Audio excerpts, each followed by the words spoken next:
Hi everyone, welcome to our first episode of My Relationship with Money series. We will explore how our guest experts evolve his relationship with money. Then we will consider his early stages as a kid, then in high school age, then after your first full-time job or business, and lastly, now. Let me introduce you to a friend of mine. It is such a pleasure to introduce you to very, very good friends of 15 years. We have been talking about businesses and money for a long, long time. He is on top of his game. He has one of the top performing real estate teams in Canada. What makes him special is that he has an abundance of care he has for his clients, his partners, his team, and his family. Couple that care that he brings, I have not seen anyone outwork him in his business. Please welcome Pinder Singh. Thank you so much, Ray. The nice thing is I didn't know what he'd written, so that actually was making me smile. I had to hold back. Thank you. This is an amazing introduction. And you know, that was actually very humbling to hear that out loud. We don't think about ourselves that way day to day, so thank you. You know, that's very nice of you. And yes, I definitely consider you a friend, and it's been a very long journey, and I'm looking forward to sharing that with our audience today. You know, I'm very interested to see what kind of questions we have and what kind of light I can bring to it today. So why don't we start with who you are and tell us the roles that you currently have right now. Definitely. So, Pinder Singh, I'm a broker. So all that means I've done a little bit more education beyond becoming a real estate salesperson. We're at about 21, 22 years in the industry, 17 years that I've been licensed. And this is kind of my life. It's not really a job, you know, it's a lifestyle. I wake up as a realtor, I go to sleep as a realtor. But something else you mentioned in my introduction, I'm a family man, so my family is very important. So people ask me sometimes, you know, what's new or what's your day like? And I'm like, look, it's work or family. I don't have much else. You know, when we weren't doing the type of business we're doing now, on like you mentioned, on a national level in regards to our success, I did play sports. I was a goalkeeper in soccer and ball hockey, as you know, but unfortunately that hasn't been a reality between the pandemic and business. And I do have a 2-year-old son, so you know, instead of playing ball hockey, I'd rather spend a little bit of time with him and my wife, who doesn't see me much because I work so often. But other than that, so I'm a father, I'm a husband, I'm a real estate broker, but I'm also a team leader. So very quickly, what does that mean? You know, got to the point where it was getting difficult to service the clients. You know, I'm just being one person. So that's where we brought Natisha on board. So she's our team administration manager. And so she handles all the back end for me, right? So that way I have more time to be with the people that need me. So that's my clients, actually showing them homes, negotiating offers, that type of stuff, building relationships. And then it got to the point where that was great, but now I was still finding that I had more customers than I could really service. And that's where we got Mark, who's joined the team, and so he takes on some of the extra business, and he has business of his own. And then recently we just added my wife actually to the team, so it's become a family affair, and she's the staging coordinator. If you were to take a look at the website, take a look at our testimonials and things, it makes me proud. Very often people will say we're the one-stop shop. And that's where this addition of having Heather is, you know, very fantastic. So all the services are there. And you know, our clients feel like they're getting a concierge service. So that gives you a little bit of an idea and introduction as to my roles as a team leader, what I do in real estate, and as a family man, and that's mostly what I am. That's good, that's good. Well, thank you so much again for being here. I know that this series is about your relationship or our relationship with money. In the early stages, can you tell us what your first memory about money? So I tend to think about a Ziploc baggie. I'm picturing coins. You know, I think it started very, very small, and you know, I didn't really have a allowance. Okay. That's not how, you know, we grew up in our house, right? It was kind of like you do the stuff around the house because it's your house, and you weren't rewarded for it with the finances, mind you. You know, we grew up where money wasn't really in abundance in our home. You know, I hope my mom and dad don't mind me sharing this with the world, but you know, we did go bankrupt. We lost our home, so you know, that wasn't really the reality. Even leading up to it, you know, money was scarce, right? So it wasn't like there was money coming in. So my memories are going to be kind of coins, collecting. I would have been trying to buy like hockey cards, baseball cards. I love to read, actually. I don't get the time anymore, but I would save those coins, and we'd have the book fair. And they used to come to the school, and you'd buy books. And there was these horror books, R.L. Stine and Christopher Pike. So I'd save my coins, and I'd try to buy books or hockey and baseball cards. So that's probably my earliest memory of where I started to care about money and what it could trade for and what I wanted in life. That's good. And so, I mean, obviously, one of the tools that money does is the acquisition of books or the trading cards or video games, whatever it is that you wanted at that time. Now, obviously, you mentioned your parents. Parents are normally our first teachers about money. Could you tell me what would be something that you've learned about money that was taught to you by your parents? Yeah, for sure. So, ironically, like at a young age, I don't feel like there was a lot of teaching, and I think a lot of people have talked about that, where it's not really in our school system.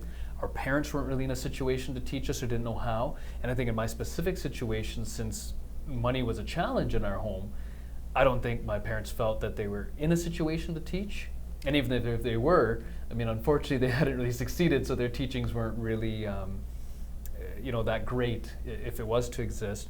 But I'd say for my dad, I think in the early stages, it was respecting money. He would tell me stories, as I will too, as I get older, how he'd check the coin return in the payphone for the 25 cents, or, how he'd buy pizza or chocolate milk and make it last 2 meals. And, he would try to earn money to send back home to India to his family who were struggling. They lived in the village and were very poor. That's a very interesting part that maybe we can even get into later. My mom grew up actually in the city with a driver, private school, tennis lessons, very well to do. And my dad grew up in the village, no shoes, taking care of the animals, struggling to eat. So it was very different kind of polar opposites money-wise. And but I'd say that was probably the earliest. And then as we moved on, I'd say my dad's lessons were more of, save. I don't think he knew how to grow the, abundance and wealth, but it was, look, it's important. Don't end up where I was. I don't know how to tell you to get to that point, but please don't make my mistakes, right? So funny enough, I look back and I don't actually consider those mistakes on his part, because whether he realized it or not, that's a big reason why I'm here today. It gave me that push to want to be successful and not have my family ever be in that situation again. And that's the direction we're going, where I take upon my shoulders, make sure that my immediate family is doing well, but also my parents, my wife's parents. I'm going off topic here very quickly, but the other day I was telling somebody, I said, look, I want to be that pivotal point in our family tree. This is the generation that's going to change it so that none of our bloodline ever sees that again. And I'm getting goosebumps while saying that, and I think hopefully this video helps inspire some people. We literally have that power to change our whole family tree. And generations from now, when we're gone, our impact can still be felt if we do things in the right way. And again, I'm hoping today's information can give people some tips or inspiration, at least to look into how can you manage money in a way that your life can be better. Yeah, you know what, it's like you mentioned earlier, there's a lot of ways where we learn about anything. One is through, reading books, maybe following a mentor to see how they've done it, but also sometimes when you've had the hard times or you fell and you've had that scratch, so you learn from the mistakes as well. This is where it's so vital that you know how money works and maybe how your parents have maybe succeeded or failed with regards to how to budget and all that kind of stuff. But we learn from a lot of different kind of ways, different kinds of experiences. Now, can you remember your actual first purchase? What it might be? Oh wow. No, but I will say, I was trying to stay away from politics and religion, but for me, I do believe in God, so I do know that I would have taken some money from my first paycheck and gone to the temple and donated some money there. And that, I'm sure we'll touch on later, giving back, how important that is. But I don't remember. I would probably say it was something foolish, something small. I don't think I had the capacity mentally to make anything big because I hadn't really lived that. I've always loved clothes, as you can tell from the ridiculously loud shirt. So I may have saved up and tried to get like a Nike t-shirt or something, like the things that I didn't have because my family did not have that wealth, and I saw other kids that, maybe they did have that luxury and I wanted those things. So I'd say it was either something really small and foolish or it may have been an article of clothing. I can see myself making that kind of a decision with the first few dollars that I had. That's good. Now, if we move on from, let's say, your early stages to the high school stage, did you have a part-time job when you were in high school? So my dad tried to keep me away from working. He was very much focused on education. He was like, become something, and then you'll have all the wealth that you need. Don't be occupied with money today. And he was worried, and he was right actually, that once I got the taste of money, it might derail me from my education. That's a different story. But I did work at my dad's donut shop. So he had a donut shop before Timmy's came and made that all go away. But in the summer one year, I would work with him from open to close, and I would get $10. Right? So it took me a long time. I worked the whole summer, and I got 2 Nike sweatshirts and a pair of Nike shoes. I'm going to age myself here. They were the Damien Stoudemire's. And, I took a toothbrush to them. They were clean always. And I had so much value for that because I worked so hard. You can imagine at the price tag for those items, how many days I worked day and night to be able to get those. And on a very quick side note, that's the reason I do my own laundry. My mom accidentally shrunk one of the sweatshirts. And I got very upset, and I said things you should never say to your mother. And the next day when I cooled down, I came and asked her, I said, can you teach me how to do laundry? Because I see value in this. I worked really hard for it. It's something I wanted. I want to know how to take care of it. So it's my problem and not somebody else's. But that's probably the summer job I remember the most. And then eventually I worked at Tim Hortons. Did some baking and customer service and all that type of stuff. And that's kind of where it all started.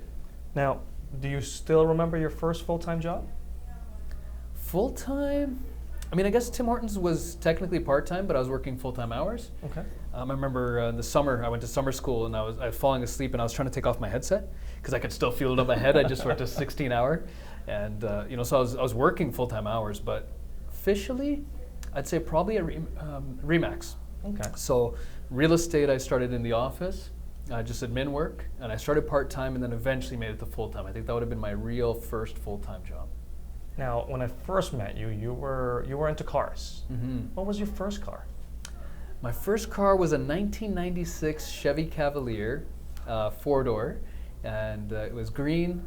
And I recognized I've always wanted to soup up cars and modify them. And I was like, this isn't the car you do that to. I did definitely put a system in it, yeah. And then I wanted to upgrade to the Z24, so it was the nicer model with the body kit, and it was a 2-door. But yeah, the first one would have been the 4-door, and then I upgraded eventually. How long did it take you to save up for that car?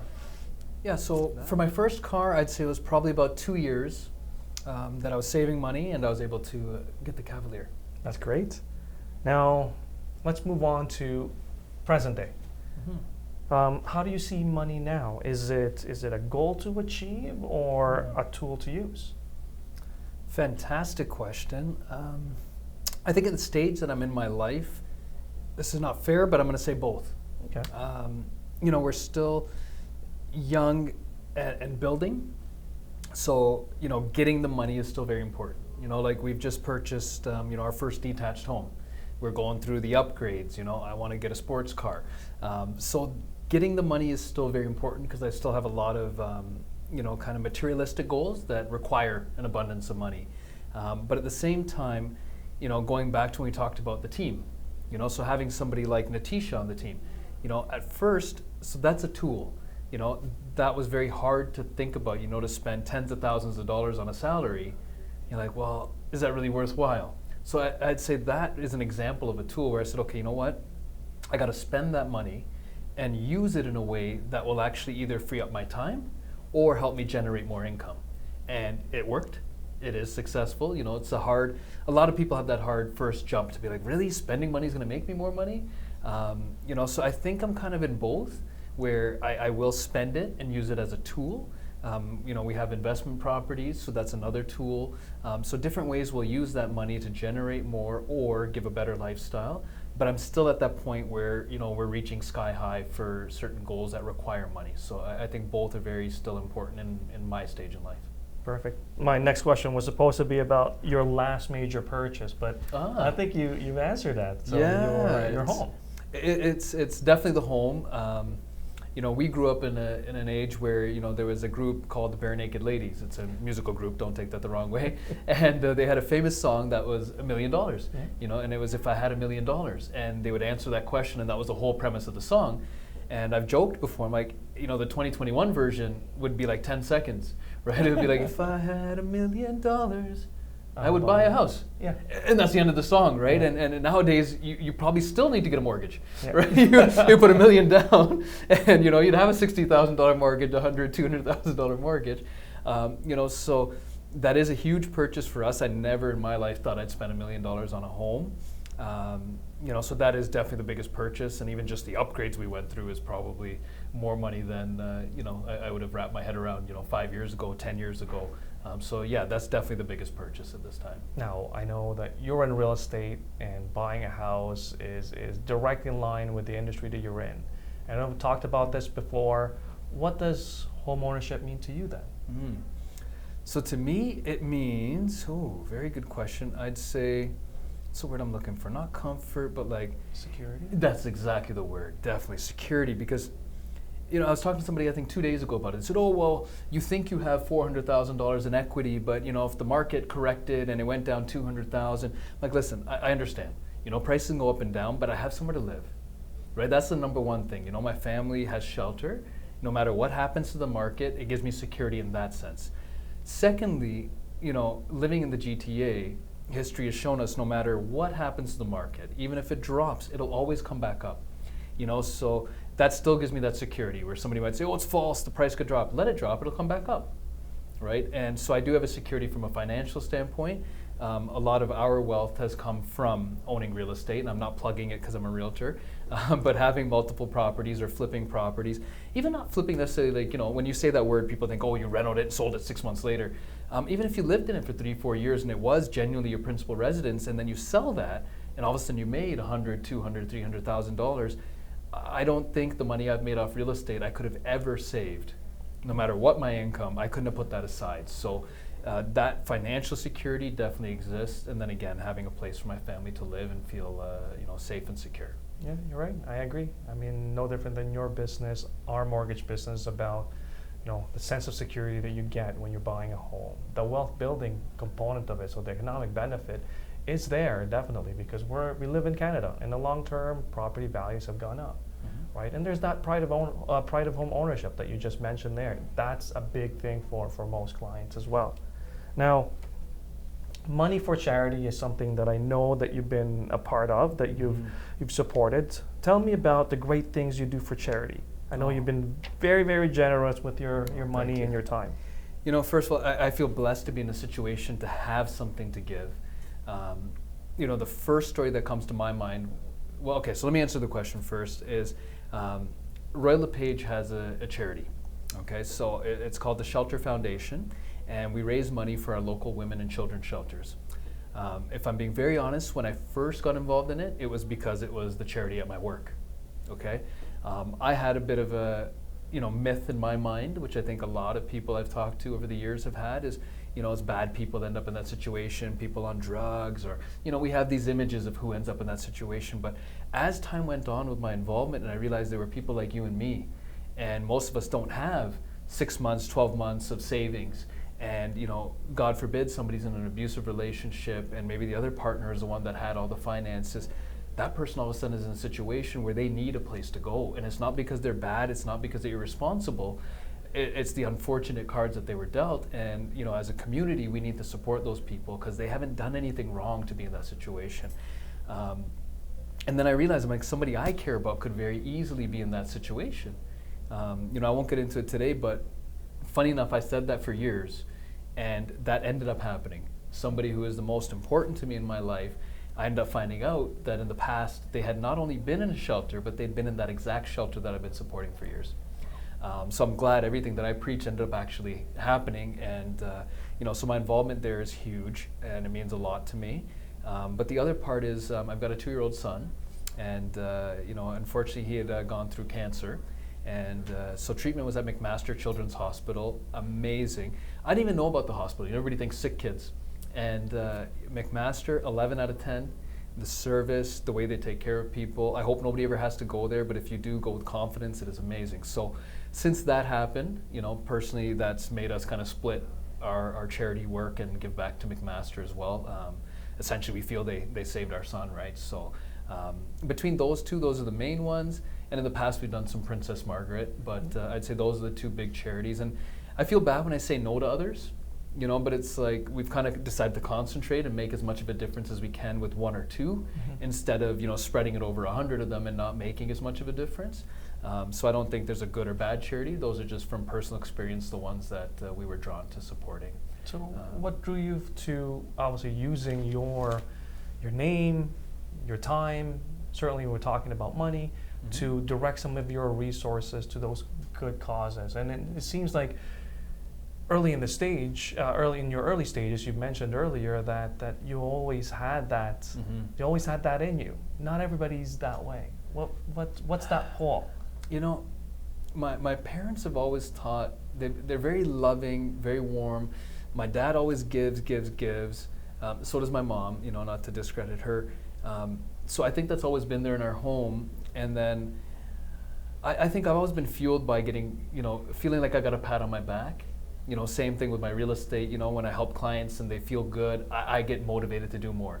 So if I do charity work and I know I'm helping and I feel that kind of proverbial pat on the back, I feel prompted to move forward and keep going. And so you're right, in grade school, I used to do a lot of the charities with the school, and then I would go above and beyond. And I want to go knock on the doors and collect as much as I can.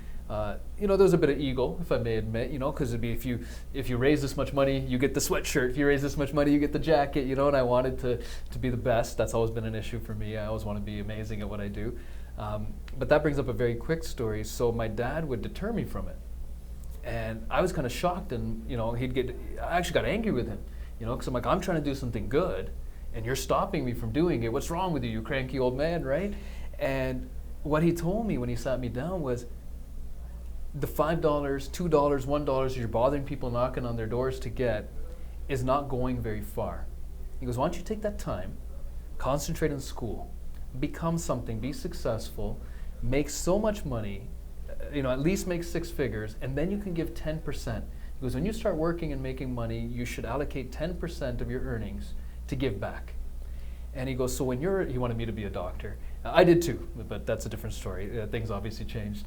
And and I agreed with that. I said that I want to give a good chunk and feel good about that. And now we're in a much better situation to make bigger differences.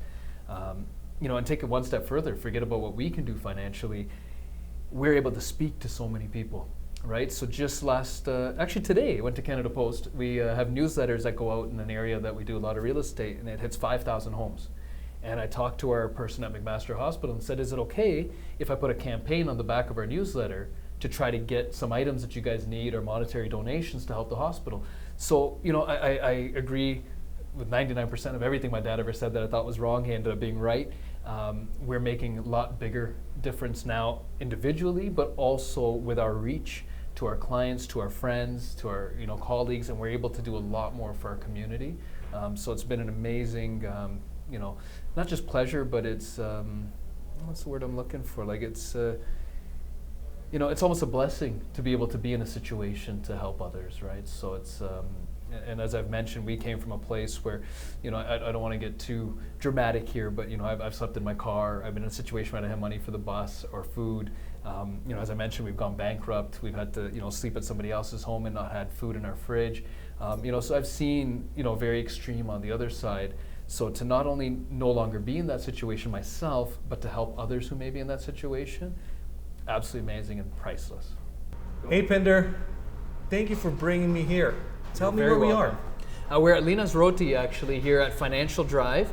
Amazing place, West Indian cuisine, but it's got a little touch of Indian as well. The owner, Devinder, is actually very well cultured. It's got some Punjabi, Gujarati, West Indian, so the food reflects that. It's in the same parking lot as our office, so we tend to come here a lot, myself and the team members. So it's nice to be able to share that with my friends and come here and have a bite to eat.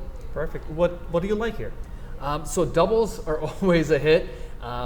We were talking about money today, and so I'm even conscious. I'll look at what's the daily special, and there's a certain day of the week, I think it's Mondays, when you buy 4 doubles, you get 2 free. So no matter how much I make, I'm still always looking, where can I save a couple bucks? And so when we come to Lena's, we look at the specials, doubles for sure. The jerk chicken I really like. One of our movers who helped with staging, he's Jamaican, so he's like, listen, the jerk chicken is not authentic. I'm like, it's authentic for us, right? But I love the jerk chicken, the doubles, and I'm about to try the shrimp curry, so I'm really excited about that. Perfect. Now, going back to what we were talking about earlier, what do you prefer, time or money?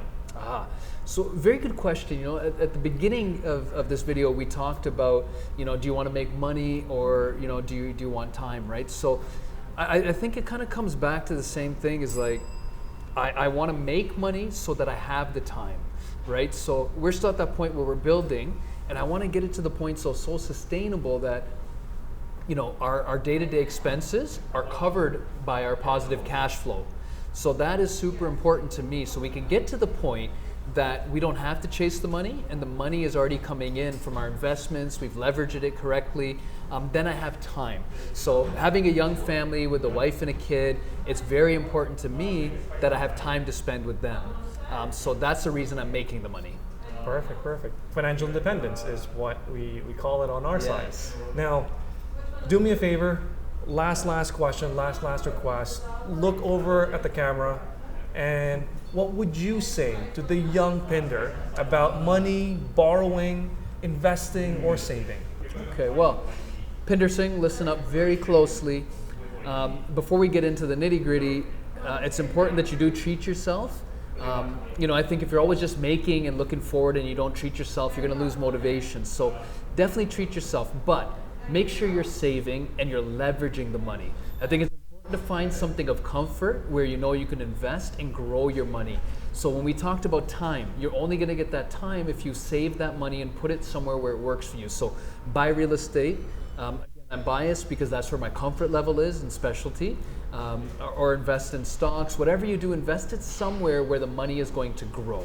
I think that is the most crucial part when it comes to money at a young age. Get it working for you from a very young age. Well, thank you again, Pinder. Your generosity of your time for us today. And like I said, you've been an inspiration to me for quite some time, and you're definitely a confidant to myself personally and in business. Thank you. Thank you so much. Thank you.